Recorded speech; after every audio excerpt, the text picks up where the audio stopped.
Kesadaran apakah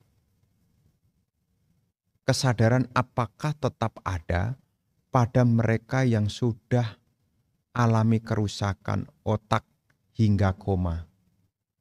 Ketika kita sehari-hari bermimpi pun, apakah kesadaran pada saat bermimpi itu?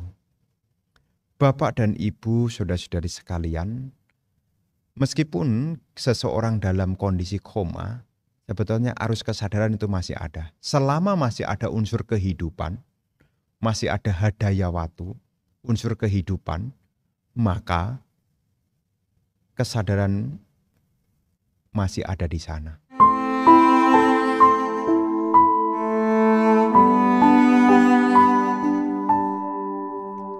Jika seseorang yang kita tahu telah melanggar sila, namun orang tersebut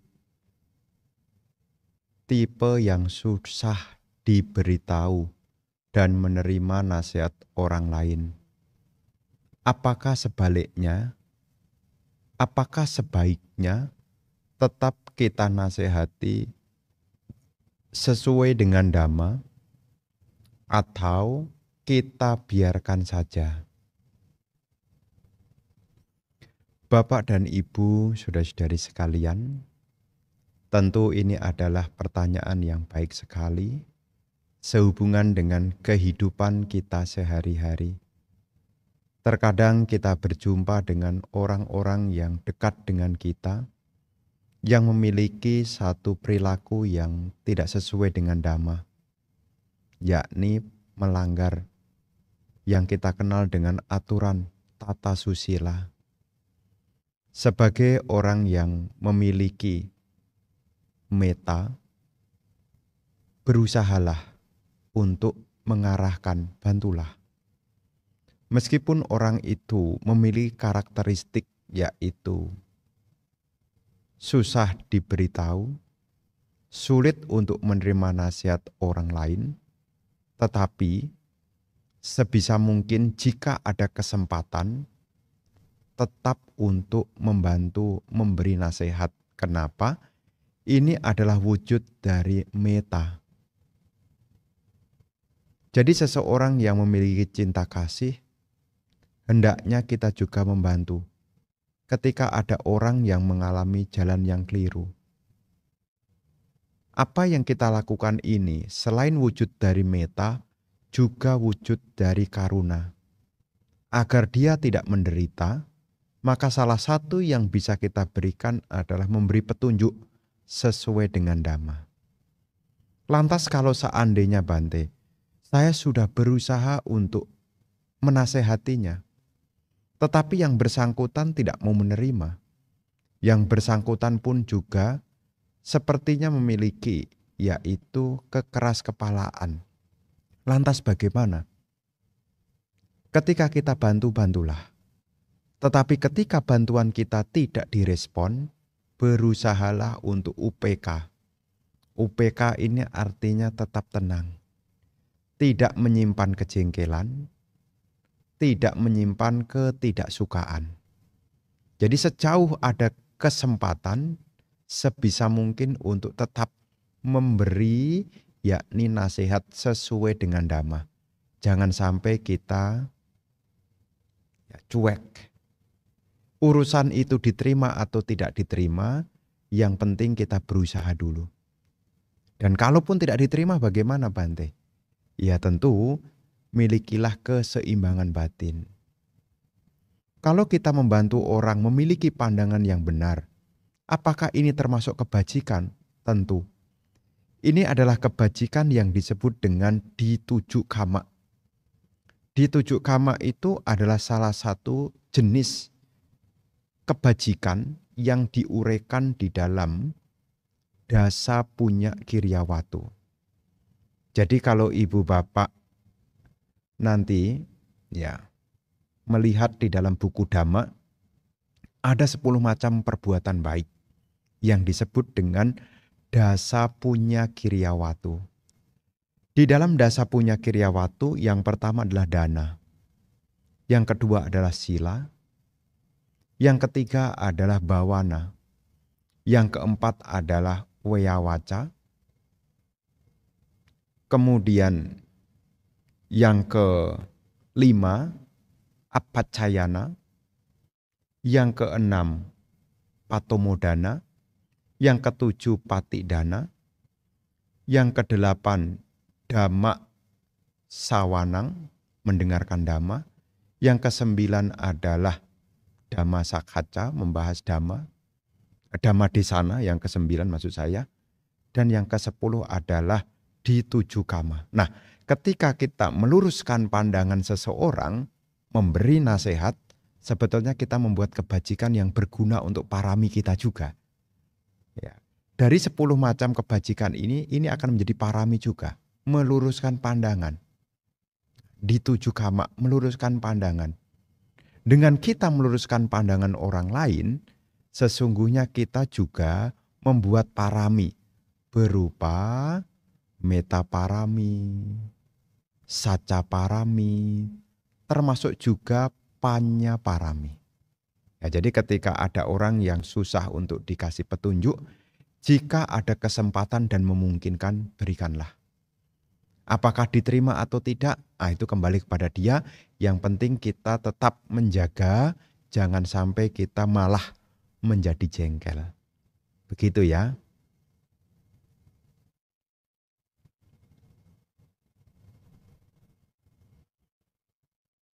Pertanyaan kedua.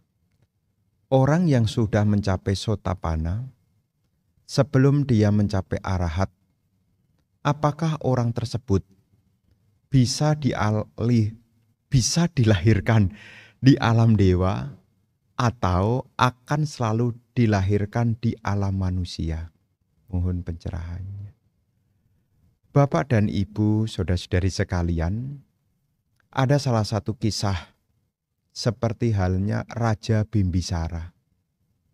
Raja Bimbisara adalah perumah tangga yang memiliki keyakinan kepada Sang Buddha.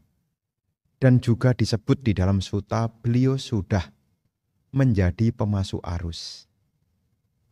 Setelah Raja Bimbisara meninggal, Raja Bimbisara terlahir kembali di alam dewa. Jadi di sini Ibu Bapak, seseorang yang telah mencapai pencapaian sotapanna, dia bisa lahir di alam dewa, termasuk juga di alam manusia. Yang jelas, seorang sotapanna tidak akan mungkin terlahir di 4 alam menderita. Seorang sotapanna tidak mungkin lahir di neraka. Seorang sotapanna tidak mungkin lahir di alam binatang. Seorang sotapanna tidak mungkin lahir di alam peta, termasuk tidak mungkin terlahir di alam asyura. Itu sudah disebutkan di dalam berbagai macam uraian yang ada di sutta. Seorang sotapanna tidak mungkin jatuh di alam menderita. Sudah tertutup pintu kelahirannya untuk jatuh di alam penderitaan. Jadi seorang sotapanna itu sudah aman. Ya. Sudah tertutup untuk jatuh di alam apaya. Dan di dalam sutta juga disebutkan seorang sotapanna maksimal akan terlahir kembali tidak lebih dari 7 kali. Tidak ada kelahiran ke-8 kalinya. Nah, setelah meninggal di alam manusia, ya bisa lahir di alam dewa atau mungkin juga bisa kembali ke alam manusia. Termasuk juga bisa naik lahir di alam Brahma juga. Tapi yang jelas tidak akan terlahir ke-8 kalinya. Inilah jaminan jika seseorang telah mencapai pemasuk arus. Begitu ya.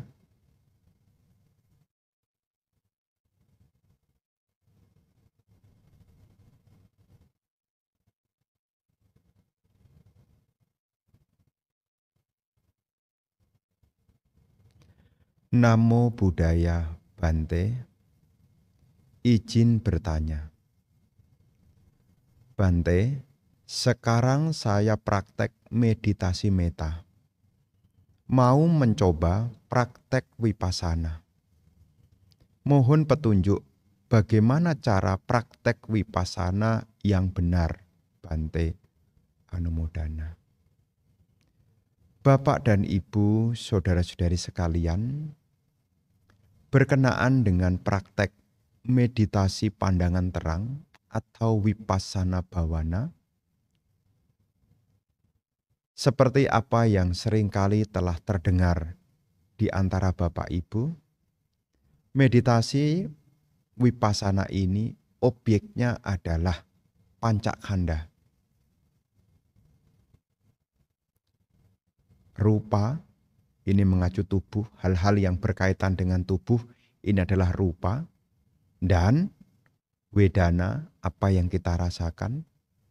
Sanya, apa yang kita kenali. Sangkara, bentukan-bentukan batiniah. Dan juga winyana, indera pengetahu. Nah, apakah bisa diketemukan di sutta yang mendukung? Salah satunya adalah di dalam Mahasatipatthana Sutta. Mahasatipatthana Sutta ini adalah sutta yang berkaitan langsung dengan meditasi pandangan terang. Kenapa? Di dalam Mahasatipatthana atau Satipatthana Sutta ini mencakup 4 landasan perhatian. Kayanupassana, Wedananupassana, Cittanupassana, dan juga Dhammanupassana. Terus kalau kita sebagai pemula, apa yang bisa kita lakukan? Di sini Ibu Bapak, jika kita mengacu kepada Mahasatipatthana, yang pertama adalah seorang yogi mengarahkan perhatiannya pada kaya. Kaya itu tubuh. Jadi kalau Ibu Bapak ingin mengembangkan yakni pandangan terang, dimulai dari mana?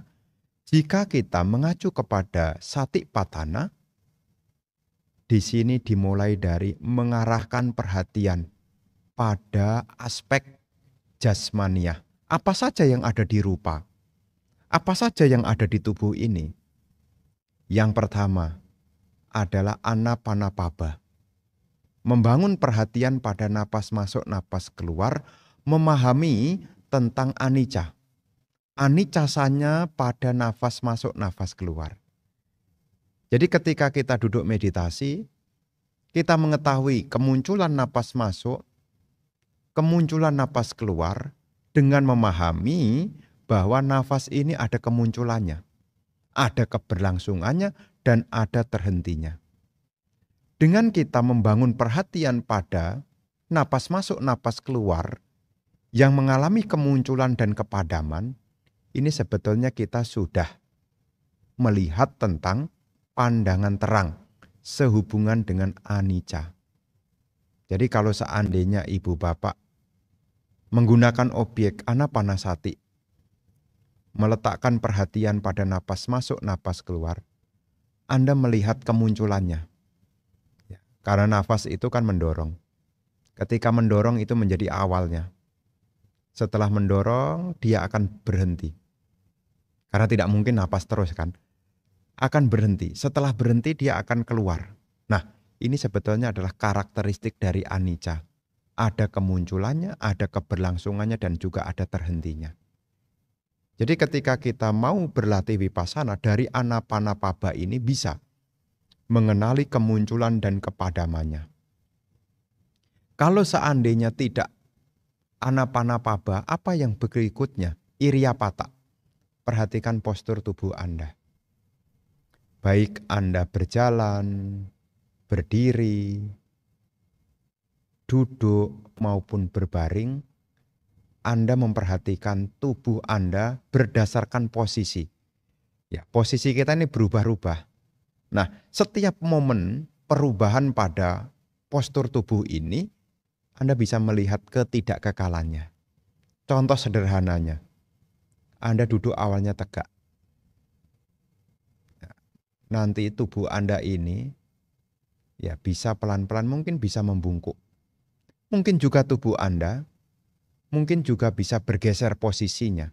Nah, memperhatikan postur tubuh ini pun yang mengalami kemunculan dan kepadaman, ini pun juga bagian dari wipasana, yakni iriyapata. Memperhatikan yakni postur tubuh. Jadi kalau seandainya Anda menggeser, ya menggeser tubuh Anda dalam 4 posisi ini, sebetulnya Anda bisa melihat kemunculan dan kepadamannya. Kemunculan itu apa? Ketika Anda berdiri itu berbeda dengan duduk, ketika duduk juga berbeda dengan berjalan, ketika berjalan juga berbeda dengan berbaring. Makanya dalam postur ini kita hanya membicarakan 4 postur. Karena aktivitas harian kita ya hanya 4 ini. Kalau tidak duduk ya berdiri, kalau tidak berdiri ya berjalan, kalau tidak berjalan ya berbaring. Ya ini postur kita. Nah namanya iriyapata. Selain iriyapata, kita juga bisa memperhatikan sampajana paba, aktivitas yang sedang kita kerjakan.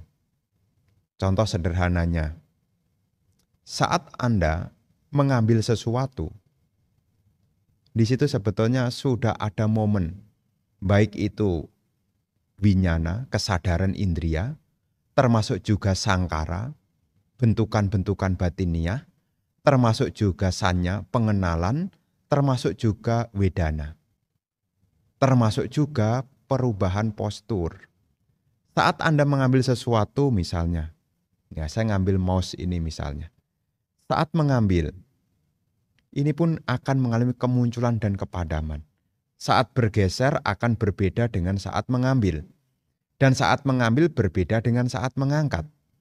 Dan saat menggeser juga berbeda dengan saat berhenti. Nah, momen-momen pergantian ini disebut sebagai sampak janak paba. Ya, memperhatikan aktivitas tubuh. Nah, kalau yang tadi sebelumnya adalah postur tubuh, sekarang berikutnya sampak janak paba, yakni memperhatikan aktivitas tubuh. Ya termasuk aktivitas apalah yang Anda kerjakan. Melihat kemunculan dan kepadamannya. Nah, kalau duduk meditasi bagaimana Bante? Nah, Anda juga bisa memperhatikan mulai dari awal. Ketika Anda membangun postur tubuh Anda untuk meditasi, Anda bisa merasakan sentuhan antara tubuh Anda dengan alas duduk. Ini pun juga ada 5 hal. Rupa, wedana, sanya, sangkara, dan winyana. Saat Anda mempertegakkan tubuh Anda, menegakkan tubuh Anda bisa merasakan tubuh Anda yang berubah. Anda juga bisa merasakan perasaan Anda yang berubah. Anda bisa mengenali tubuh Anda. Ya namanya sanya. Termasuk Anda juga bisa mengetahui gerak-gerik dari kondisi batin Anda. Termasuk juga kesadaran indria Anda. Nah, saat memperhatikan ini pun juga sebetulnya sudah bagian dari wipasana. Yakni sampak jana paba. Karena meditasi wipasana ini adalah meditasi untuk melenyapkan, yakni kemlekhatan. Ya, karena meditasi pandangan terang itu juga mengarah kepada pelenyapan tanha. Setelah seorang yogi mungkin berlatih anapana, napas masuk, napas keluar. Mungkin telah berlatih di dalam iriyapata, memperhatikan postur tubuh. Mungkin juga memperhatikan aktivitas tubuh, sampak jana paba. Berikutnya adalah memperlihatkan seorang yogi melihat tentang 32 bagian tubuh yang menjijikkan. Nah, untuk apa ini? Untuk mengikis kemlekhatan pada tubuh jasmani. 32 bagian tubuh, ya misalnya 5 awal. Rambut, bulu badan, kuku, gigi, kulit, ya. Merenungkan tentang kejijikan dari yang kelihatan dari luar ini. Nah, ini pun juga bagian dari wipasana. Untuk apa? Mengikis yaitu kemelekatan pada kesenangan pada tubuh ini. merenungkan tentang kejijikan dari tubuh jasmani ini. Nah, jadi setelah memperhatikan tentang 32 bagian tubuh, ya, asubha bawana atau kaya gata sati sebutannya, selanjutnya adalah catuk datuk wawatana. Membagi unsur-unsur 32 ini ke dalam 4 unsur utama. Karakteristik tentang unsur tanah, unsur air, unsur api, dan unsur udara. Dan nanti yang terakhir adalah perenungan tentang kematian. Ya, dalam hal ini bukan kematian, tapi dalam hal ini adalah mayat. Dari yang semula utuh menggembung hingga akhirnya menjadi kerangka. Nah, perenungan ini akan membawa pada pandangan terang. Tubuh yang kita miliki ini tidak kekal. Dimulai dari apa yang paling sederhana? Dimulai dari memperhatikan napas masuk, napas keluar dengan memahami ketidakkekalannya. Ya. Anapanapaba, memahami tentang kemunculan dan kepadaman nafas ini. Saat Anda berjalan, iriyapata, Anda juga bisa mengalami perubahan momen. Ya. Saat Anda mengangkat kaki Anda, mendorong kaki Anda, meletakkan kaki Anda, ini sebetulnya ada kemunculannya, ada keberlangsungannya, ada kepadamannya. Setelah Anda berjalan, Anda terhenti. Ini juga menunjukkan proses jasmani meskipun berjalan pun juga tidak kekal karena akan berhenti. Setelah berhenti Anda putar balik. Ini pun juga akan mengalami fenomena yang tidak kekal juga. Nah, untuk yang paling awal apa? Berlatihlah dulu dari kaya nupasana. Meletakkan perhatian pada tubuh jasmani. Ya, contohnya dari duduk. Ya, kalau latihan samatha bawana pada nafas itu hanya memperhatikan titik sentuh saja. Ya, supaya kita pikirannya menjadi cittasa ekagata. Ini tujuan dari samatha. Kalau kita mengembangkan vipassana, beda. Melihat kemunculan nafas, ya, nafas masuk, apakah panjang ataukah pendek, melihat tentang ketidakkekalannya. Berusaha untuk melihat, mengetahui. Janati pasati, mengetahui dan melihat bahwasanya nafas ini tidak kekal. Termasuk juga aktivitas tubuh jasmani, ini pun juga banyak tidak kekal. Saat Anda minum, perhatikanlah ketidakkekalannya. Mungkin airnya keminum, air unsur rupa juga. Saat minum, ini pun juga tidak kekal. Air yang semula di dalam mulut akan bergeser. Nah, ini juga memperlihatkan apapun yang ada tidak kekal adanya. Sabe sangkara anicca. Segala bentukan tidak kekal adanya. Nah, termasuk apa yang kita lihat. Ya, apa yang kita lihat. Karena yang di dalam sebetulnya sama dengan yang di luar. Ketika kita memperhatikan ke dalam batin kita, cepat atau lambat kita akan memperoleh pengetahuan tentang hakikat yang sesungguhnya segala hal yang terbentuk dari kondisi-kondisi, semua tidak ada yang kekal. Ini yang mungkin yang pertama yang harus kita latih dulu, ya. Karena dalam landasan perhatian satipatthana itu ada 4. Kaya nupasana, wedana nupasana, citta nupasana, dan dhamma nupasana. Sebelum beralih ke yang lebih halus. Wedana itu halus, cepat sekali. Mengenali perasaan itu cepat sekali. Senang tidak senang itu bergesernya cepat sekali. Citta nupasana juga sangat halus sekali. Termasuk juga merenungkan dhamma. Ini juga halus sekali. Maka ketika seseorang ikut retret, sebetulnya berlatih dari awal. Tentang apa? Kaya nupasana. Apakah kita diminta jalan pelan-pelan? Ya mungkin di antara ibu bapak yang sudah pernah ikut meditasi diminta jalan pelan-pelan. Supaya apa? Pada saat Anda jalan pelan-pelan, waktu Anda berjalan, sampajana aktivitas tubuh Anda bisa mengenali bahwasanya tubuh ini tidak kekal.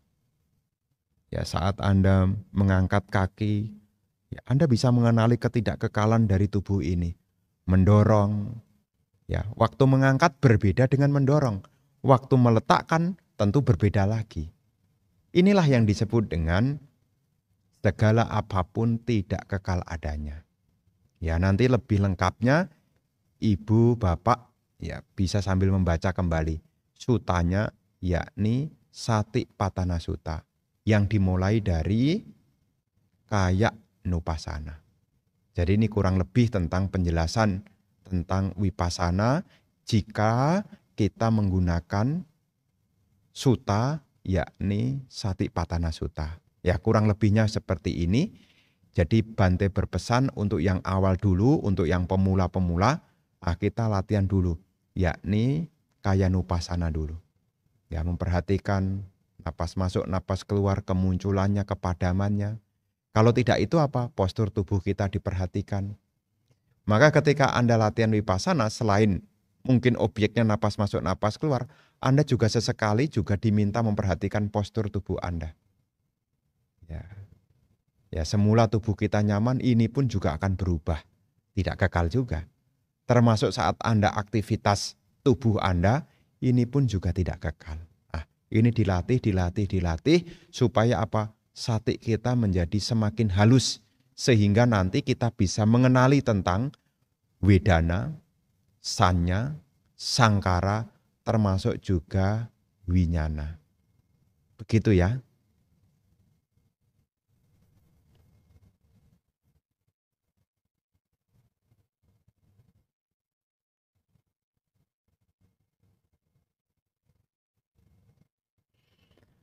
Melanjutkan pertanyaan kemarin.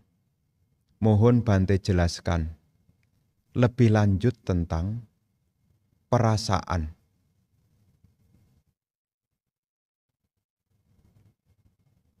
Bagian dari nama yaitu Wedana, perasaan senang, tidak senang atau netral. Sedangkan marah tidak termasuk nama tetapi rupa. Sesuai apa yang sedang pelajari. Mengapa demikian? Marah, ya. Marah ini adalah bagian dari sangkara Bapak dan Ibu. Ya. Jadi kemarahan, jadi kalau Anda marah, ya, ini adalah aku salah, ya, perbuatan buruk yang didasari dengan dosa, ya, dosa. Ya. Jadi ketika Anda marah sebetulnya ini berakar pada dosa. Bagian dari aku salah, kalau kita belajar Abhidhamma itu pikiran buruk, ya, bentukan-bentukan batiniah yang tidak baik, ya, ada 14. Ada bentukan pikiran tidak baik, ada 14. Nah, salah satu dari 14 itu adalah patiga, ya, kemarahan. Ya, kemarahan. Jadi ketika kita mengalami perasaan senang dan tidak senang, ini adalah wedana. Kalau ini tidak senang, kita tandai aku, mulai ada aku di situ ya. Nanti akan muncul sangkara. Sangkaranya apa? Salah satunya adalah kemarahan. Jadi kalau ibu bapak, kemarahan ini adalah bagian dari sangkara. Ya, sangkara kanda, bentukan-bentukan batiniah. Ya, sangkara kanda. Nah, kalau rupa itu apa? Mengacu kepada 4 mahabhuta dan ditambah 24 turunannya. Maka rupa itu ada 28. Kalau di Sutta, ya biasanya hanya mencakup hanya 4 yang dijelaskan. Tentang unsur tanah, air, api, dan udara. Patawi, apo, tejo, wayo. Ya, patawi, apo, tejo, wayo. Nah, ketika kita meditasi,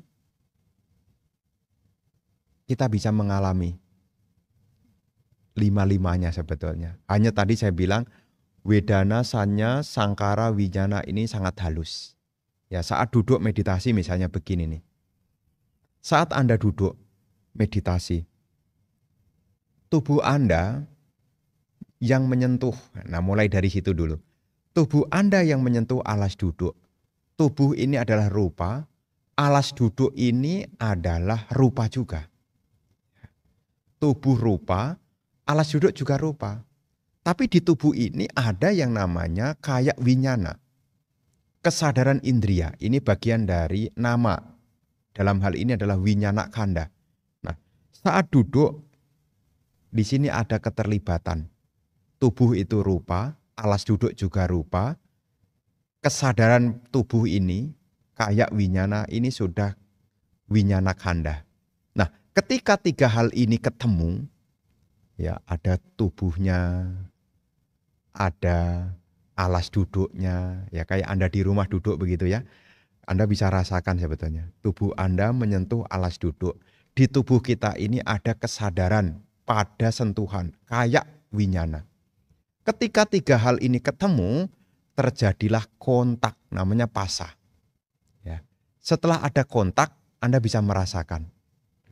Apa yang Anda rasakan setelah tubuh Anda bersentuhan dengan alas duduk? Senang, tidak senang, atau biasa saja. Nah, itu sebetulnya sudah bagian dari apa? Wedana juga. Wedana kanda. Kemudian dalam pengenali, oh tempat duduknya keras. Nah, pengenalan pada keras, lembut, ini adalah sanyak kanda. Nah, pada saat Anda sudah duduk, kemudian muncul cetana. Aku ingin meditasi. Sangkara kanda, muncul cetana. Kemudian Anda mengarahkan perhatian pada objek. Ada witaka, ada wicara. Termasuk juga ada manasikara. Ini adalah sangkara kanda. Saat Anda duduk, Anda menyadari tentang sentuhan tadi, winyana kanda. Ya, winyana kanda sehubungan dengan apa? Tubuh bersentuhan dengan alas duduk ini. Ada kesadaran pada tubuh. Nah, setelah kesadaran pada tubuh, Anda mungkin juga saat duduk bisa mendengar suara jam mungkin. Nah, Anda juga bisa tahu kesadaran pada pendengaran ini sebutannya adalah sota winyana. Yang semula merasakan sentuhan bisa merasakan pendengaran. Ini menunjukkan winyana juga anicca. Sentuhannya padam, muncul pendengaran. Nah, saat mendengar mungkin Anda bisa merasakan mungkin ada aroma, dupa. Nah, aroma dupa ini pun juga disebut sebagai ganda winyana. Ya, kesadaran pada hidung Anda. Nah, makanya winyana pun juga anicca. Nah, ini sebagai pengetahuan pada saat Anda duduk sebagai pancakkhanda ini, di situ Anda bisa melihat dan mengalami. Syaratnya bagaimana? Anda harus punya sati. Yes. Jadi Anda punya perhatian yang kuat, yang dibangun dari apa? Punya ketenangan. Makanya disebutkan bahwasanya sebab terdekat dari kebijaksanaan adalah samadhi. Orang yang punya samadhi, seseorang yang memiliki ketenangan, seseorang akan mampu mengenali. Baik itu rupa, wedana, sanya, sangkara, termasuk juga winyana kanda. Begitu ya, ini tambahan. Jadi sekali lagi, kemarahan itu bukan rupa, tetapi kemarahan itu adalah sangkara, bentukan-bentukan batiniah. Begitu ya.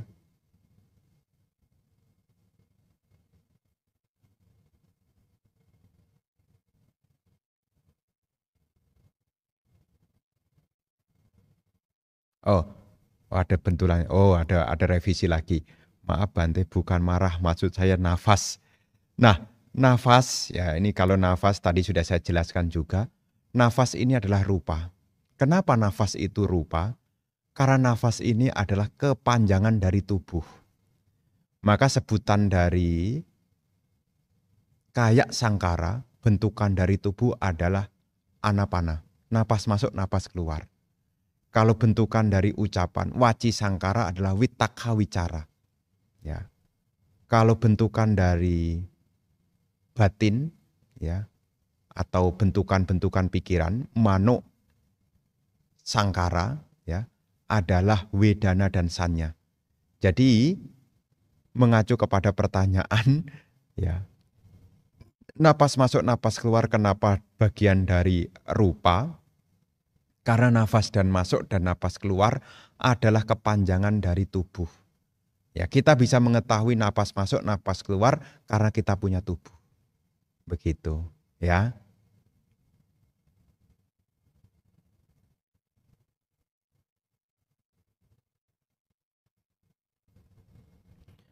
Bante, karma buruk saya sedang berbuah berupa kondisi larangan untuk mendalami ajaran dan praktek Buddhism. Tapi saya tidak menyerah, melainkan berjuang dalam diam, berupa praktek kesadaran dan pengamatan wipasana dalam keseharian, sambil menjalani hidup dengan penuh meta. Mohon kesediaan Bante memberi tip supaya tetap semangat Anumodana. Bapak dan Ibu, saudara-saudari sekalian, memang kadangkala kita berada di lingkungan yang kurang mendukung. Tetapi jangan sampai lingkungan yang kurang mendukung ini menjadi sebuah halangan untuk berlatih dhamma. Kalau seandainya kita mungkin dibatasi untuk mungkin datang ke wihara, mungkin dibatasi untuk tidak terlibat di dalam kegiatan-kegiatan dhamma yang sifatnya sosial, Anda bisa tetap berlatih. Meskipun kondisi tidak mendukung, tetap berlatih. Karena sesungguhnya kita berlatih untuk diri kita sendiri. Dan satu karma baik dalam kehidupan ini ketika kita bisa mempraktekkan dhamma. Salah satunya adalah memiliki cinta kasih yang seperti tadi disampaikan. Berusaha menjalankan hidup dengan meta. Artinya apa? Menjalankan hidup tanpa kebencian. Karena meta itu artinya tidak membenci. Seseorang yang punya cinta kasih adalah seseorang yang tidak membenci. Seperti dalam Karaniya Metta Sutta. Jangan karena marah dan benci mengharap orang lain celaka. Jadi karakteristik dari metta adalah membebaskan kita dari kebencian. Karena fungsi metta itu adalah untuk menghalau, yaitu kebencian. Nah, bagaimana supaya kita termotivasi? Tentu kita harus ingat, segala bentukan apapun di dunia ini tidak ada yang kekal. Apapun yang kita miliki, apapun yang kita sayangi, termasuk apa yang kita cita-citakan sekalipun, semua juga akan terpisah dari kita. Apapun yang kita miliki akan berubah, akan terpisah. Termasuk orang yang melarang kita pun juga akan berubah, akan terpisah.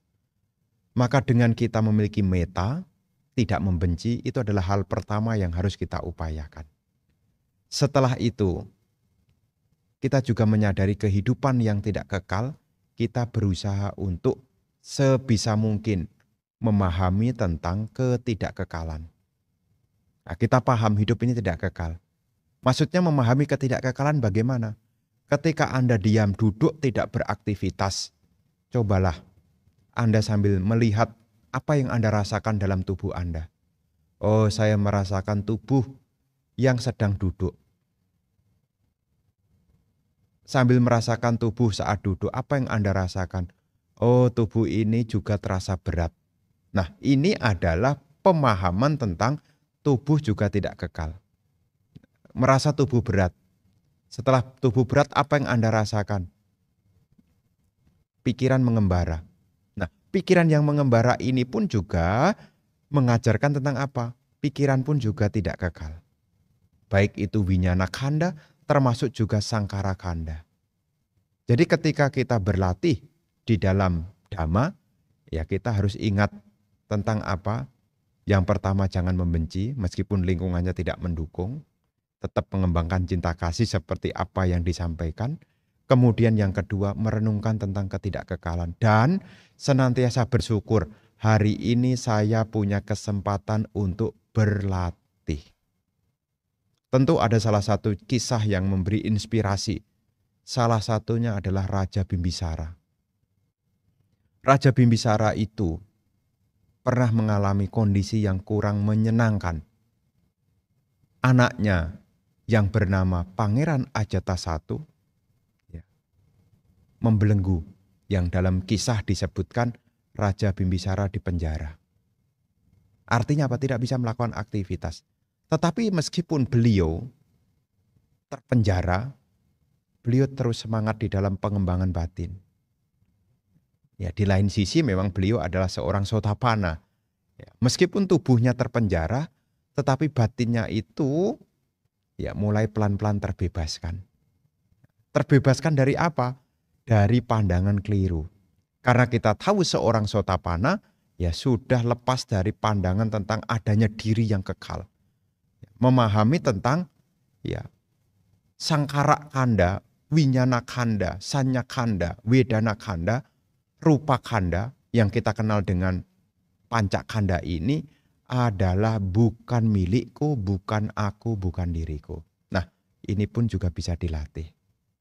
Jadi kita harus bersyukur dengan apa yang hari ini masih kita miliki.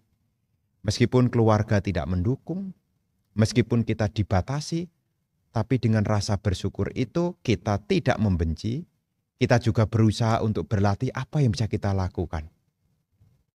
Merenungkan salah satunya adalah berkesadaran, melakukan apa yang terbaik saat ini.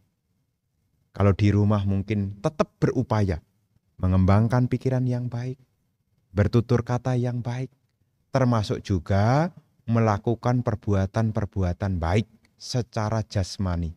Bisa dilakukan di rumah. Apakah membersihkan rumah? Lakukanlah dengan hati yang bahagia. Apakah merapikan tempat tinggalnya? Lakukanlah dengan hati yang bahagia. Dan sambil merenungkan, apa yang ada ini tidak kekal. Nah, salah satu kisah, yakni kisah tentang Bante Culapantaka. Bante Culapantaka itu memiliki keterbatasan dalam hal pengingatan. Tapi beliau bisa memahami Dhamma, bahkan beliau bisa mencapai kearahatan setelah beliau melakukan aktivitas. Salah satunya adalah membersihkan. Pada saat beliau membersihkan menggunakan lap, ya, lapnya itu awalnya bersih. Kemudian ya dibersihkan, ya. Jadi tempatnya dibersihkan dengan lap itu timbul pengertian. Ya. Yang semula bersih bisa jadi kotor. Beliau memahami bagaimana pikiran ini pun yang semula bersih bisa jadi kotor, termasuk juga yang semula kotor bisa menjadi bersih. Timbul pengertian tentang ketidakkekalan. Beliau akhirnya dapat mencapai kearahatan. Nah, ini bisa dibaca dalam riwayat Bante Culapantaka. Ada kisah ini. Dan ini salah satu hal yang bisa kita lakukan. Meskipun kita tidak bisa berpergian, kita bisa tetap dalam aktivitas harian, tetap bisa praktek Dhamma dalam hal pengembangan batin. Baik itu vipassana maupun juga samatha, ketenangan batin. Begitu ya.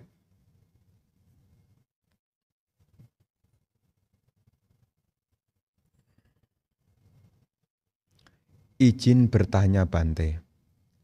Bante, di Dhammapada 29 itu dikatakan ketika Buddha bertanya kepada biku yang malas, biku tersebut menjawab seolah-olah ia rajin. Tapi Guru Agung Buddha tahu bahwa ia tidak berkata dengan sebenarnya. Nah, pertanyaannya Bante, kira-kira biku yang berbohong itu karma buruknya gimana? Karena kan berbohong di hadapan seorang Buddha. Bapak dan Ibu, saudara-saudari sekalian, berkenaan dengan kebohongan. Salah satu hal yang menentukan berat atau ringan sebuah perbuatan adalah cetana, niat.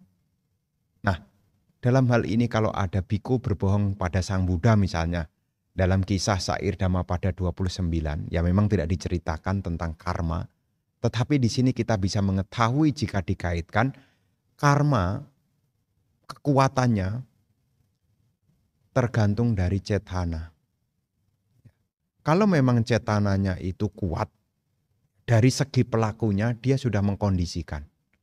Sedangkan dari segi penerimanya, kalau kita berbuat baik di ladang subur, artinya apa? Berbuat baik kepada orang yang sudah bebas dari kilesa, bebas dari asawa. Kalau kita berbuat baik dengan orang yang punya kualitas demikian, maka apa yang kita tanam pahalanya besar. Ini juga berlaku sama. Jika kita melakukan keburukan, Atau jika ada orang melakukan keburukan, apakah berbohong kepada seseorang yang punya kualitas sudah bebas dari loba dosa moha, apalagi ini sama Sang Buddha, tentu ya secara kekuatan karmanya ya karma buruk yang besar. Jadi di sini Ibu Bapak yang menentukan besar atau kecilnya sebuah karma, ya ini ditentukan dari segi pelakunya, termasuk juga dari segi penerimanya. Kalau pelakunya itu cetananya itu kuat, ya, kan kita tahu cetana kan, sebelum, pada saat, dan setelah ini bagaimana. Apakah dia senang, pada saat melakukan juga senang, setelah melakukan juga senang. Nah apakah demikian? Karena kalau tiga-tiganya dilakukan dengan senang, ini akan menjadi kekuatan yang besar. Berbuat baik dengan hati senang, melakukannya dengan senang, setelah melakukannya dengan senang, ini juga akan menjadi karma baik yang besar. Sebaliknya kalau berbuat buruk, apakah berbohong juga? Sebelum berbohong dilakukan senang, pada saat melakukannya juga senang, setelah melakukannya juga senang. Ini juga akan jadi besar. Ini ditinjau dari apa? Dari pelakunya. Sedangkan kalau ditinjau dari penerimanya, dilihat ada 3. Loba dosa moha. Jadi kalau seseorang berbuat baik atau berbuat buruk kepada orang yang memiliki kualitas sudah bebas dari loba dosa moha, kalau berbuat baik kepada orang yang sudah bebas dari loba dosa moha, pahalanya besar. Ya. Termasuk juga sebaliknya, kalau berbuat buruk kepada orang yang sudah terbebas dari loba dosa moha, ini juga akibatnya juga besar juga. Begitu ya. Ini penjelasan tentang karma. Ditinjau dari pelakunya dan ditinjau dari penerimanya. Begitu ya.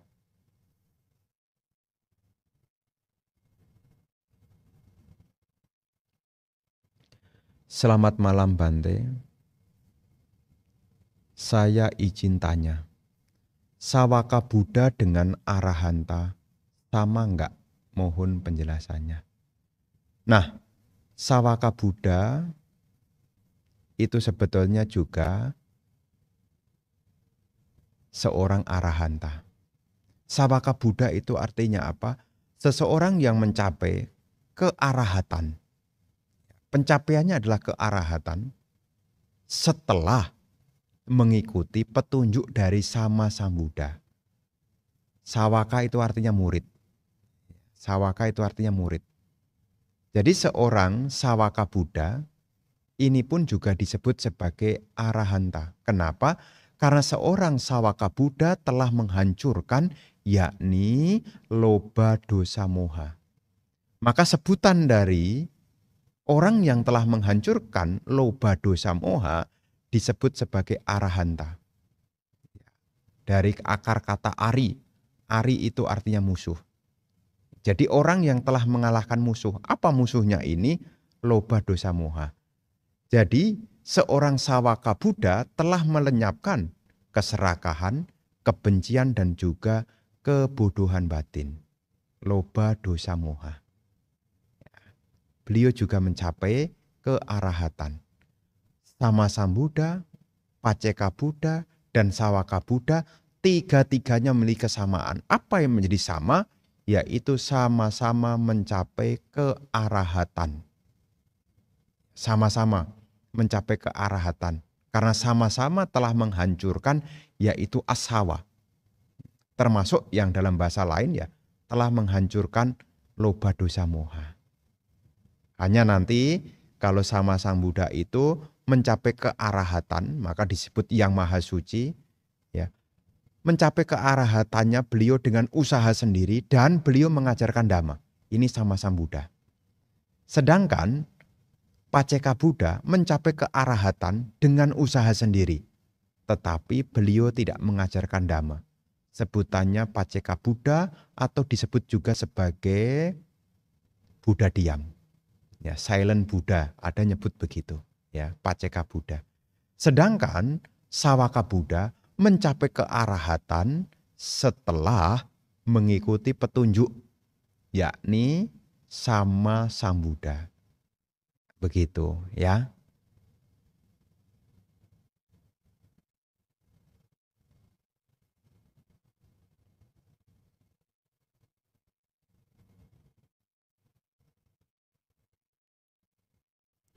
Izin bertanya, saya pernah bermeditasi. Lalu saya mendengar suara nafas yang sangat berat di telinga kanan saya. Saya lalu menghentikan meditasi saya dan suara itu masih terdengar. Kemudian saya memusatkan pikiran sambil mengucapkan Sabe Sata Bhawantu Sukitata. Lalu suara itu menghilang. Apa yang terjadi pada saya saat itu, Bante? Terima kasih. Bapak dan Ibu, saudara-saudari sekalian, ketika kita meditasi, kadang-kadang fenomena apapun bisa muncul. Apalagi mungkin di tempat yang tidak banyak suara. Artinya tempat yang sepi. Kalau seandainya itu suara asli, ya tidak jadi soal. Ya. Kalau seandainya itu suara-suara dari pikiran, bagaimana? Kita harus ingat kembali pada objek meditasi. Maka sebelum kita meditasi, satu kebiasaan yang baik adalah minimal kita baca parita dulu, sedikit atau banyak. Supaya apa? Kita berlatih sudah dilandasi dengan keyakinan. Apakah baca Namo Tassa 3 kali? Apakah kita mengulang nama Karapata? Arahang sama Sang Buddho Bhagawa, Budang Bhagawantang Abhiwademi, dan seterusnya. Ya, sampai bagian yang ketiga, Supati Pano Bhagavato Sawaka Sanggo Sanggang Nakmami. Nah, sebelum meditasi kita bisa mengulang kalimat itu sebagai apa? Kita berlatih karena landasan keyakinan. Jadi ibu bapak, ketika Anda mengalami meditasi, ya mungkin ada suara beneran sekalipun, tetap ya tenang aja. Ya kalau Bante Utamo mengajarkan kepada kita, apapun yang bukan objek abaikan. Ya kalau seandainya napas masuk, napas keluar sebagai objek utamanya, apapun yang bukan objek tidak diperhatikan. Ya hanya kembali ke napas masuk, napas keluar. Jadi apa yang terdengar di suara ya tidak diberi perhatian. Ya, ini untuk apa? Untuk mengembangkan ketenangan batin. Ya jadi nanti kalau seandainya ada pengalaman, nah pengalaman itu sebagai bentuk tambahan dalam perjalanan spiritual. Karena ketika Anda berlatih, Anda akan punya pengalaman yang satu dengan yang lainnya beda-beda. Ya terus berlatih, terus semangat, sebisa mungkin ya tetap tidak membiarkan pikirannya berkelana.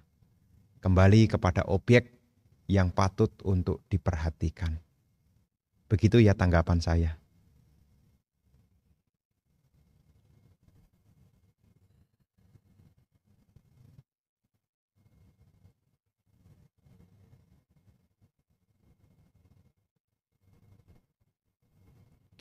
Bante, mohon jelaskan.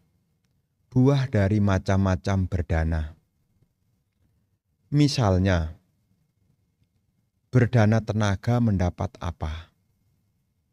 Berdana waktu mendapat apa? Berdana makan mendapat apa? Terima kasih Bante. Bapak dan Ibu, saudara-saudari sekalian, berdana adalah salah satu perbuatan baik. Berdana juga salah satu cara untuk membuat karma baik. Nah, prinsip dari karma adalah perbuatan, ya hukum perbuatan ini adalah yadisang wabate bijang, tadisang wapate palang. Kalianak kari cak kalianang, papa kari cak papakang. Sesuai dengan benih yang ditabur, demikianlah buah yang akan dipetiknya. Pelaku kebajikan akan memperoleh kebahagiaan, pelaku keburukan akan menerima penderitaan. Jadi dalam baris yang pertama dan kedua, di situ kan sudah disebutkan. Sesuai dengan benih yang ditabur, demikianlah buah yang akan akan diperoleh. Jadi kalau kita membantu orang, namanya berdana tenaga, kalau kita membantu orang, kita pun nanti juga akan dibantu. Kalau seandainya kita dana tenaga, orang juga akan mencurahkan tenaganya untuk kita. Kalau seandainya kita berdana waktu, maksudnya apa berdana waktu? Mau dengerin orang lain. Itu sebetulnya Anda berdana waktu. Ada orang curhat kepada Anda. Atau ada orang minta nasihat kepada Anda. Anda mau tidak mau, Anda harus mengorbankan waktu Anda untuk membantu dia. Nah, ketika Anda mengorbankan waktu Anda untuk mendengar saja, itu sebetulnya Anda juga memberi nasihat. Memberi nasihat, Anda pun juga akan memperoleh nasihat.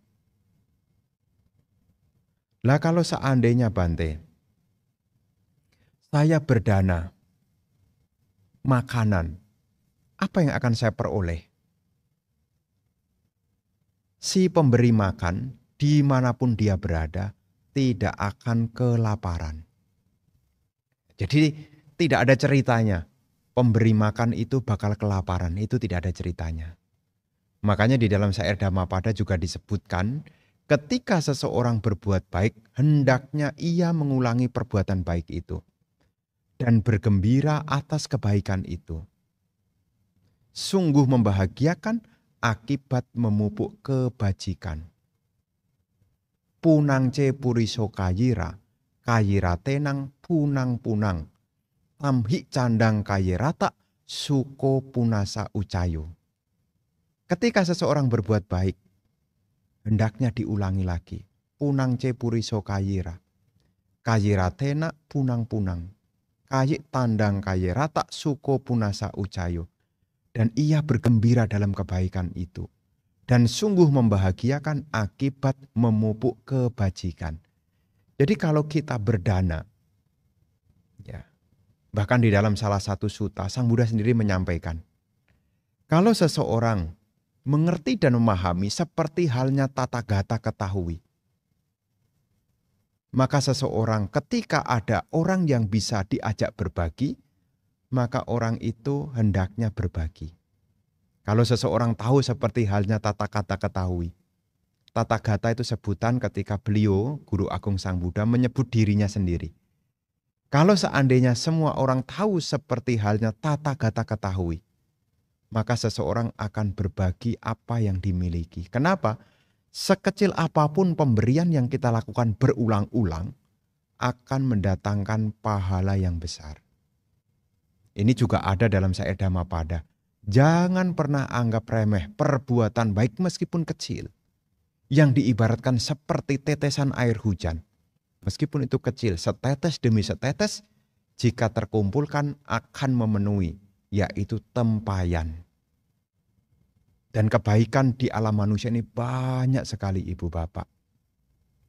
Sang Buddha sendiri juga menyebutkan, Yatapipu parasimha kayira malagune bahu, ewang jatenak macenak kata bangku salang bahu. Seperti kumpulan bunga-bunga dapat dirangkai menjadi banyak karangan bunga.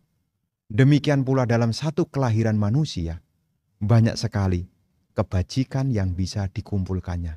Jadi sebetulnya setiap saat kita bisa berbuat baik melalui pikiran, ucapan, dan tindakan. Bahkan berdana pun juga beraneka ragam. Bisa berdana tenaga, mungkin ada sampah, Anda membantu merapikannya. Itu pun juga berdana. Ada orang tersesat, Anda menunjukkan yang benar, ini pun juga berdana. Jadi berdana itu tidak harus selalu materi. Anda bisa berdana pengetahuan. Anda mengajar apa yang menjadi pengetahuan Anda juga berdana. Ya.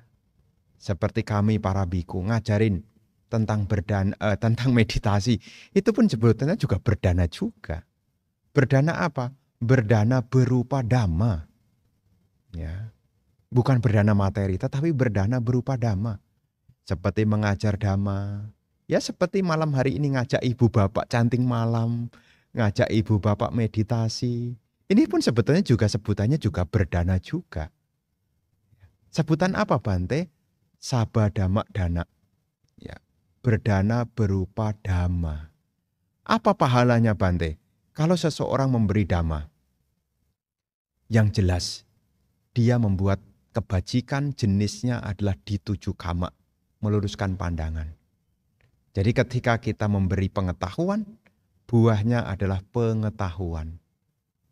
Ya, maka orang yang berbagi pengetahuan, maka pengetahuannya akan bertambah. Jadi setiap saat sebetulnya kita bisa berdana.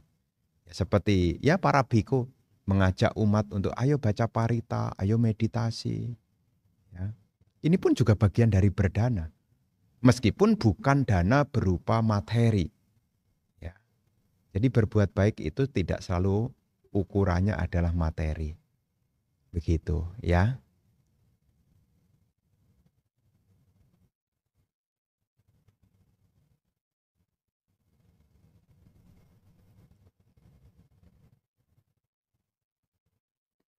Selamat malam Bante, menyambung kemarin. Kalau misal objek tersebut membangkitkan nafsu pada diri kita, apa sebaiknya dihindari? Benar-benar jangan diperhatikan lagi kah begitu? Karena kalau benar-benar stop, seperti tetap ada rasa kerinduan untuk objek tersebut. Apa sebaiknya kita pelan-pelan hindari, berlatih atau langsung di stop? Lagi pula, apakah kalau diperhatikan terus-menerus apa bahayanya? Bapak dan Ibu, saudara-saudari sekalian, menyambung pertanyaan dari kesenangan indriawi. Kesenangan indriawi ini adalah hal yang sifatnya menagih. Terus bagaimana Bante? Supaya kita mampu mengatasinya, kita harus menggantinya. Kalau mengurangi sedikit-sedikit bagaimana? Kalau mengurangi sedikit-sedikit tentu akan ada keingat lagi. Ya, jadi sarannya bagaimana? Sebisa mungkin untuk tidak diperhatikan. Itulah kenapa di dalam bagian dari sila tata kebiasaan, kalau ibu bapak membaca di dalam Wisuddhimagga ya, bagian dari sila, kalau biku itu adalah Patimokkha sila, kalau perumah tangga adalah Pancasila. Pancasila Buddhis maksud saya. Setelah itu di dalam sila itu adalah indriya sangwara, mengendalikan pintu indriya. Dan pintu indriya ini biasanya mengejar objeknya. Kalau mata mengejar bentuk, kalau telinga mengejar suara, kalau hidung mengejar aroma, kalau lidah mengejar rasa, kalau tubuh ini mengejar sentuhan. Jadi pintu indriya ini pada dasarnya akan mengejar objek. Dan ini akan saling tarik-menarik. Makanya di dalam sila itu dibutuhkan indriya sangwara, mengendalikan pintu. Artinya apa? Tidak mempertemukan indriya ini dengan objeknya, yang membangkitkan pada kesenangan indriawi. Kemudian di dalam sila itu juga ada, yakni bojana matanyu. Ya, bojana matanyu artinya tahu ukuran makan. Ya.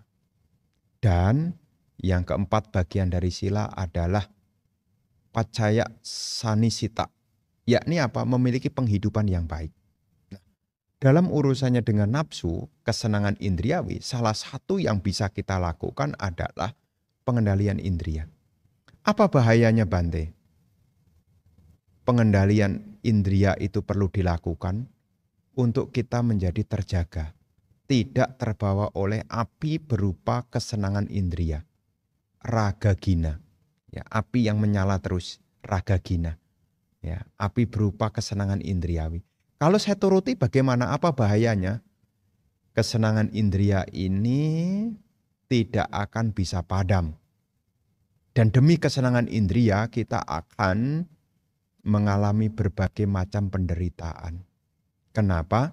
Kadang-kadang kalau kita dikuasai oleh kesenangan indria, kita akan menjadi tidak tenang. Kita akan mulai merasa menderita dari situ. Jadi ketika ditanya, apa bahayanya Bante dari kesenangan indria? Yang jelas kita akan tidak tenang. Kalau tidak tenang, kita menderita. Kalau tidak dituruti, kita juga menderita. Kalau dituruti makin menderita. Makanya di sini butuh keterampilan, yakni pengendalian indria sangwara sebutannya. Ya, dari hal yang kecil dulu, ya, mengendalikan tutup mata. Ya, kalaupun ada bagaimana, latihan untuk tidak memberi perhatian dengan melek hatinya. Ya, sebisa mungkin, ya, sekemampuan masing-masing. Jangan sampai itu kemudian memperbudak Anda mengejar kesenangan terus-menerus sampai-sampai Anda tidak tahu ukurannya sehingga nanti tergerus, terseret dalam berbagai macam penderitaan. Begitu ya.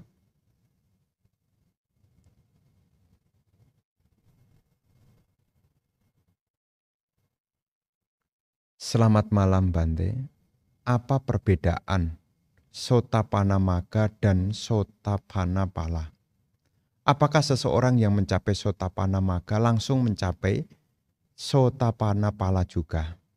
Ini adalah otomatis Bapak dan Ibu. Kenapa diotomatis? Karena ini juga bagian dari sifat dhamma. Sifat dhamma itu adalah akhaliko. Akaliko itu tak berselang waktu.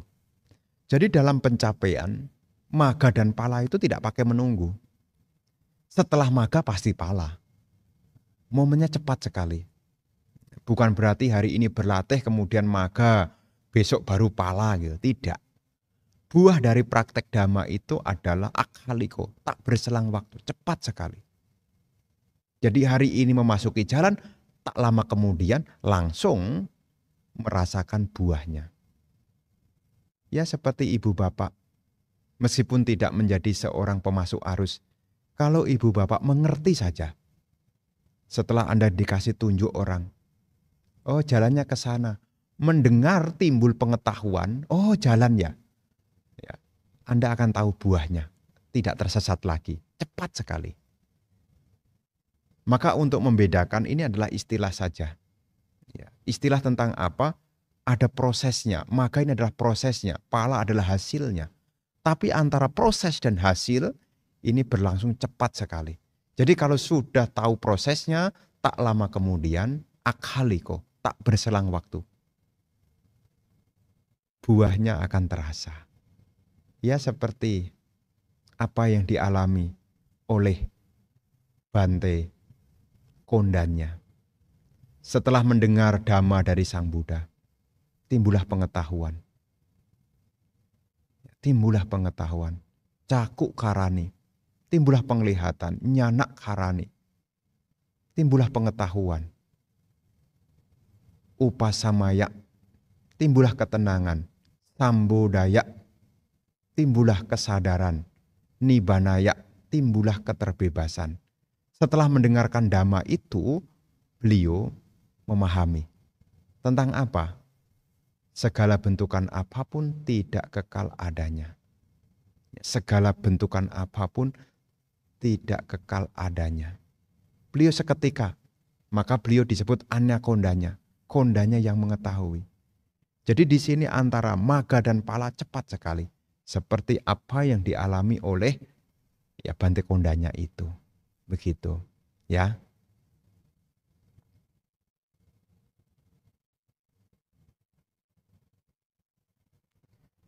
Selamat malam Bante. Bagaimana cara mengikis atau menghilangkan karma buruk agar hal-hal baik atau cita-cita kita segera tercapai? Mohon penjelasannya. Bapak dan Ibu, saudara-saudari sekalian, disebutkan tentang 3 hal. Apa yang bisa kita lakukan untuk mengikis karma buruk, untuk mengkondisikan karma baik? 3 hal ini. 1, dana maya punya, membuat kebajikan dengan praktek berdana.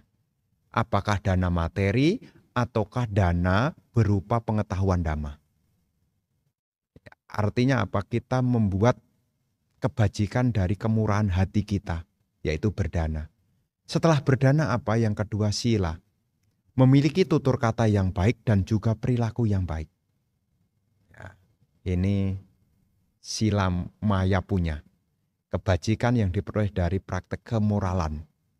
Tutur katanya baik, termasuk juga perilakunya baik. Apa tutur kata yang baik itu?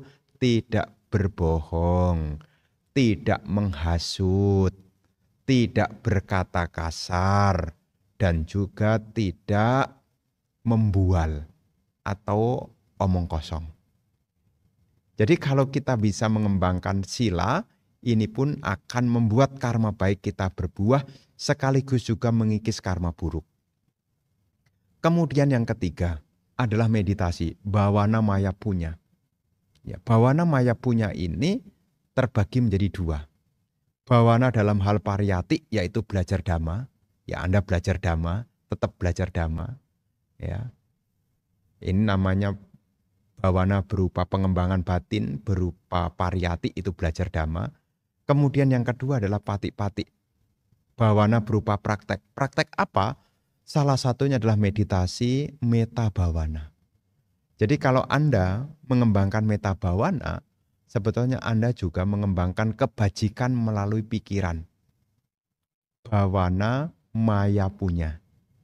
Jadi ini adalah 3 hal yang menjadi pengingatan. Maka ketika kita mengawali hari, minimal kita ingat ini. Kemurahan hati apa yang akan saya lakukan hari ini? Perilaku baik saya apa yang patut saya terus jaga?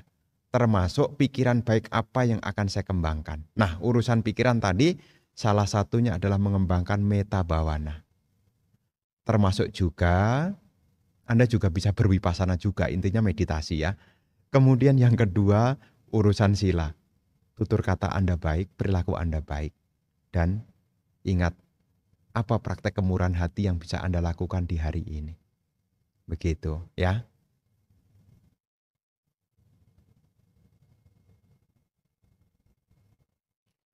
Selamat malam Bante. Mohon saran. Kegiatan apa yang bisa dilakukan pada hari Uposatha setelah jam 12 siang sampai jam 8 malam? Terima kasih. Bapak dan Ibu, saudara-saudari sekalian, di dalam hari Uposatha sebetulnya kita diingatkan tentang penggunaan waktu. Ya, kalau hari Uposatha memang kalau di negara-negara Buddhis hari Uposatha itu dijadikan hari libur sehingga umat bisa berlatih dengan sungguh-sungguh. Ya, tidak perlu berdandan, tidak perlu berhias karena tidak berpergian. Nah, dalam menggunakan waktu di hari Uposatha apa yang bisa kita lakukan? Yang pertama, kita bisa menggunakan waktu untuk mendengarkan dhamma. Apakah membaca buku atau mendengarkan rekaman-rekaman dhamma? Sebutannya adalah kalena dhamma sawanang. Yang kedua, membahas dhamma. Kalau ada temannya, kita bisa menggunakan waktu untuk diskusi dhamma atau mengikuti kelas dhamma. Sebutannya adalah kalena dhamma sakaca. Menggunakan waktu untuk membahas dhamma. Lah kalau seandainya Bante, saya sudah selesai membaca, kemudian saya juga sudah selesai diskusi dhamma, masih punya waktu, apa yang harus saya lakukan? Yang ketiga, kala samata. Menggunakan waktu untuk melatih ketenangan batin. Kalau seandainya tidak ketenangan batin apa Bante? Yang keempat, kala wipasana. Menggunakan waktu untuk berlatih wipasana, pandangan terang. Nah, 4 hal ini disebut menggunakan waktu yang baik. Kalena dhamma sawanang, kalena dhamma sakaca, kala samata, termasuk juga kala wipasana. Mendengarkan dhamma, ini termasuk juga baca buku, termasuk juga memutar ulang rekaman mungkin lewat YouTube atau mungkin lewat MP3. Kemudian membahas dhamma, melatih ketenangan batin dan meditasi pandangan terang. Ini bisa dilakukan ketika Anda menjalankan hari-hari Uposatha supaya waktu Anda tidak terbawa oleh godaan kesenangan-kesenangan indriawi. Begitu ya.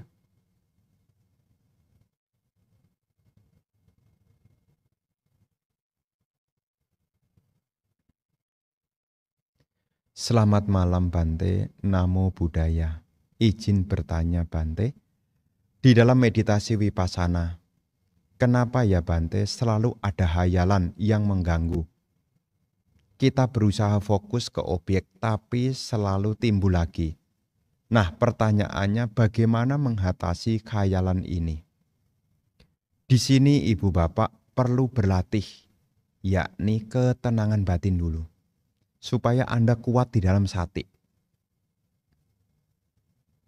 Khayalan itu adalah bagian dari kama canda. Kesenangan-kesenangan indriawi itu akan dimunculkan oleh pikiran kita, termasuk angan-angan. Ini adalah kama canda. Kama canda adalah bagian dari 5 niwarana. Dan niwarana ini bisa diatasi jika seseorang mengembangkan samadhi. Jadi supaya untuk meminimalisir yaitu khayalan-khayalan, godaan-godaan kesenangan indriawi, Anda belajar dulu, latihan dulu sebelum vipassana, latihan dulu ketenangan dulu. Supaya apa? Anda bisa kuat di dalam sati. Ya, sati itu artinya ingat. Ya, ingat. Untuk mengingat bagaimana kita butuh objek. Jadi sebelum meditasi Anda metta bhavana dulu. Kalau tidak metta bhavana mungkin anapanasati memperhatikan titik sentuh dulu untuk samatha, ketenangan. Anda bisa perhatikan. Ya. Intinya Anda butuh ketenangan. Karena niwarana itu bisa diatasi dengan samadhi. Khayalan itu adalah perwujudan dari kama canda. Tanpa adanya samadhi, maka kama canda akan terus muncul, terus muncul, terus muncul. Ingin ini, ingin itu, diingatkan ini, diingatkan itu. Begitu. Jadi bagaimana mengatasinya? Latihan ketenangan dulu. Ya, latihan ketenangan. Maka ketika Anda ikut latihan meditasi, ketenangan itu juga hal yang perlu dimiliki juga. Meskipun meditasi Buddhis tujuannya tidak pada ketenangan. Tapi ketenangan itu akan membantu kita untuk berkembang di dalam vipassana. Begitu ya.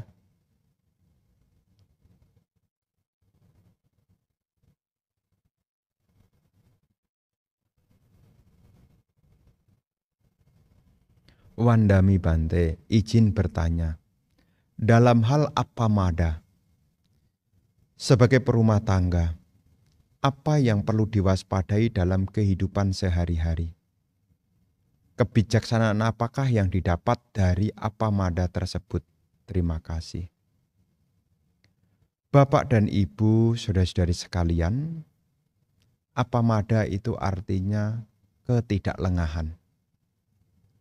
Ya, appamada itu artinya ketidaklengahan. Pamada itu artinya lengah. Jadi seseorang yang tidak lengah, dia akan tahu apa yang bermanfaat dan apa yang tidak bermanfaat. Jadi orang yang memiliki ketidaklengahan, dia akan berusaha, berjuang. Ya, berjuang. Karena orang yang lengah akan menunda. Ya, namanya juga lengah, makanya dia menunda. Dampak dari kelengahan dia akan jatuh. Jadi kalau seseorang hidupnya tanpa kelengahan, dia tidak mungkin jatuh. Ya contoh sederhananya. Kalau ibu bapak jalan, kemudian jalannya itu lengah, meleng. Sebutannya ya, meleng. Ada lubang tapi tidak dihindari. Apa yang terjadi? Anda akan jatuh. Maka ketika ditanya, apa manfaatnya? Kalau seseorang itu tidak lengah, maka seseorang itu tidak akan jatuh. Jadi apa yang membuat seseorang jatuh? Karena kelengahan. Maka kalau orang hidupnya tidak waspada, tidak lengah, kalau orang hidupnya tidak waspada, hidupnya diliputi dengan kelengahan, maka orang ini akan jatuh. Jatuh. Tapi seseorang itu tidak akan pernah jatuh kalau dia tidak lengah. Orang yang tidak lengah dia hati-hati. Dia tahu bahaya, maka dia menghindari. Dia tahu kesempatan untuk berbuat baik, dia akan lakukan.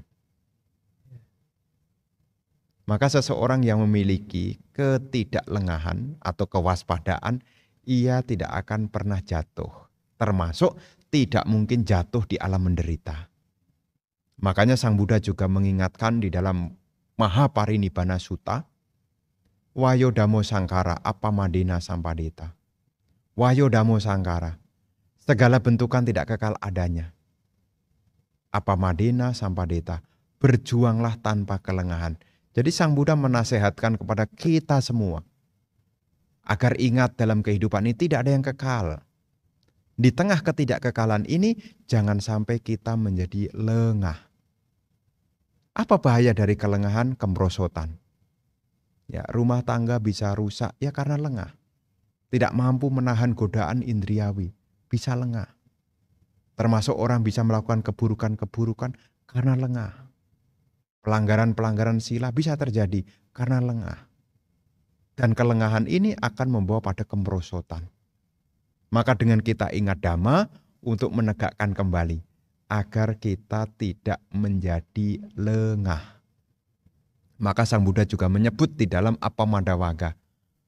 Appamado amatang padang, pamado macuno padang. Appamata nak miyati, ye pamata yatamata. Kewaspadaan adalah jalan menuju tanpa kematian, kelengahan adalah jalan menuju kematian.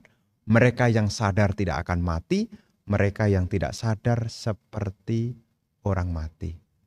Ini mengingatkan apa? Kematian di sini bukan mati fisik, tapi kemerosotan. Begitu, ya.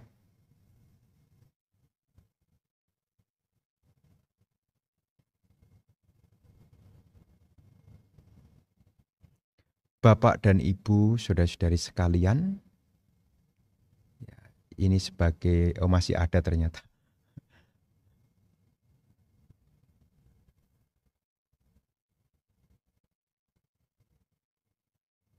Wandami Bante, saya mau bertanya, apakah berdagang minuman seperti bir itu melanggar sila?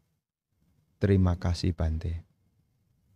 Bapak dan Ibu, saudara-saudari sekalian, berkenaan dengan berdagang minum-minuman yang menyebabkan lemahnya kesadaran, ini termasuk bagian dari mata pencarian yang salah. Dan mata pencarian yang salah itu adalah bagian dari penyimpangan sila. Kan di dalam Pancasila Buddhis tidak mencakup soal dagang Bante. Tentang minum-minuman keras. Sila yang mana di dalam Pancasila Buddhis Bante?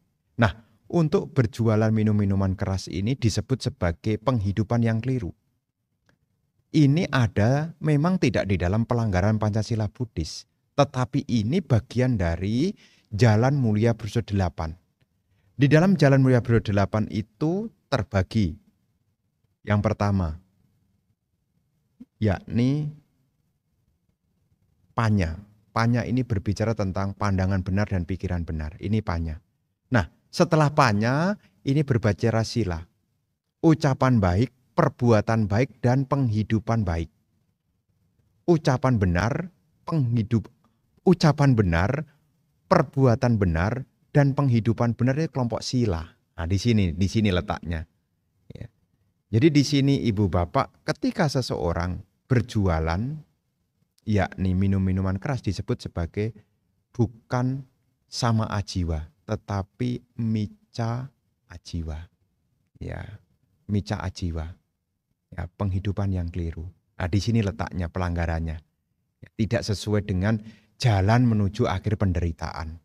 Ya, jadi ini sebagai pengetahuan, jadi bukan urusannya dengan Pancasila Buddhis ya, tetapi ini urusannya dengan Jalan Mulia Buddha 8.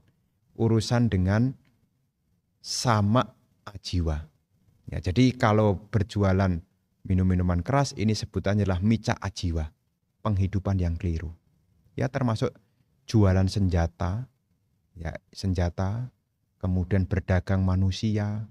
Nah, itu juga bagian dari mica ajiwa, begitu ya. Kesadaran apakah tetap ada pada mereka yang sudah alami kerusakan otak hingga koma? Ketika kita sehari-hari bermimpi pun, apakah kesadaran pada saat bermimpi itu? Bapak dan Ibu, saudara-saudari sekalian, meskipun seseorang dalam kondisi koma, sebetulnya arus kesadaran itu masih ada. Selama masih ada unsur kehidupan, masih ada hadaya watu, unsur kehidupan, maka kesadaran masih ada di sana. Kan tidak aktif Bante, tidak merespon, tapi bawangga itu masih ada. Ya, jadi bawangga itu masih ada. Meskipun dia tidak merespon, tetapi karena masih ada hadaya watu, unsur kehidupan masih ada, maka kesadaran masih ada di sana. Lah kalau kita bermimpi, bagaimana Bante? Tetap ada. Sebutannya adalah bawangga. Bawangga itu ya dalam bahasa psikologis namanya masih ada peran dari alam bawah sadar kita. Makanya kita bisa bermimpi. Mimpi itu bisa mengacu kepada apa yang kita pikirkan, apa yang kita angan-angankan, termasuk kesan-kesan. Itu juga bisa menghasilkan mimpi juga. Begitu ya. Bapak dan Ibu, saudara-saudari sekalian, mengingat waktunya sudah malam, jadi untuk pertanyaan yang belum terjawab, ya kita sambung di esok hari. Ya, terima kasih atas kebersamaannya. Sekali lagi mohon maaf jika ada yang sudah menulis belum sempat terjawab. Besok kita berjumpa kembali. Semoga rangkaian Dhamma Sakhaca malam hari ini bisa menambah pengetahuan Anda di dalam Dhamma, sehingga mendukung di dalam praktek Dhamma, hingga akhirnya kita dapat merealisasi tujuan tertinggi Nibbana.